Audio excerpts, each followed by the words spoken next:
wá balẹ̀ ojú ní tiwa Jésù Olúwa wa.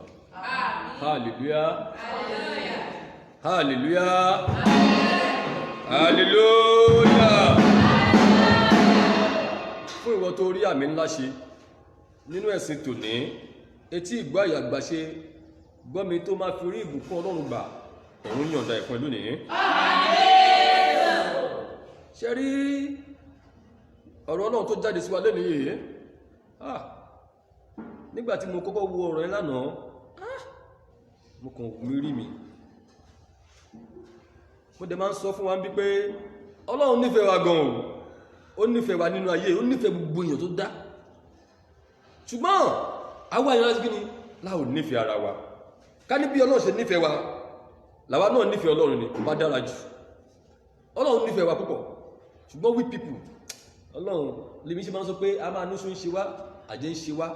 Wàláì, tá a bá ń ṣe ìfẹ́ Ọlọ́run, oṣù àjẹkòkò lágbára kankan lórí wa. No, mi gbọ́dọ̀ gbọ́ kọ́kọ́ mẹ́yẹn. Mo gbàdúrà fún wọn tó rá mi yẹn ṣe. Ẹ̀mí tó máa fi gba ohun Olúwa Ọlọ́run rẹ̀ gbọ́, tí ògo àti ẹwà Ọlọ́run àti lérí májẹ̀mú rẹ̀ tó ti dá fún ẹ tó fi máa wá sínú iṣẹ́ lórúkọ Jésù, ẹ̀mí yẹn ọ̀run jogún ẹ̀ fún ẹ lónìí.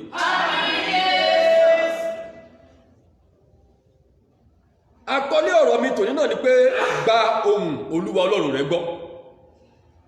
Gba ohùn Olúwa Ọlọ́run rẹ gbọ́.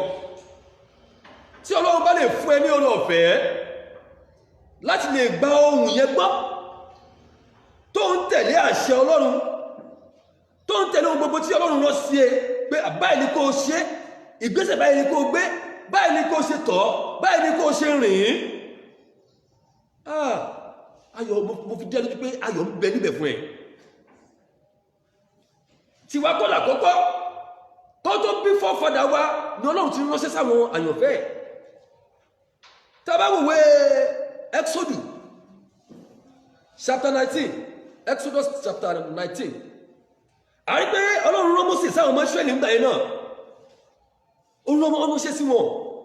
Exodus chapter number 19 verse 3. Ó ní Mósè sì gòkè tọ̀ Ọlọ́run lọ.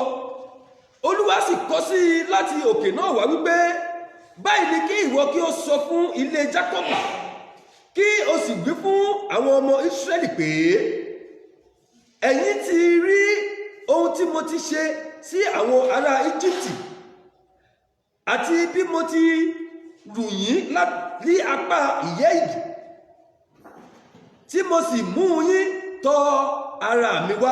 Ṣé ti rí? Yẹ́ pé wọ́n wà nínú àhámọ́, wọ́n wà nínú èdè, wọ́n wà nínú ìpọ́njú kan, wọ́n wà nínú ìjìyà.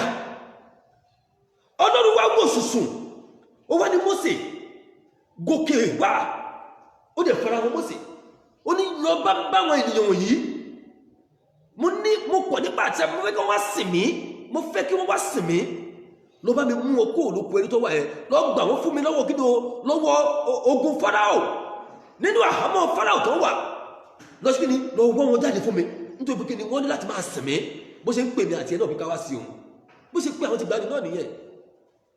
Hallelujah. Ó wá ní pé kí ni òórùn wọn jáde kí ni ó ní apá ìyẹ́ ìdì. Ewo bẹ́ẹ̀ òwe ló fi ń bá wọn sọ̀rọ̀ yẹn o.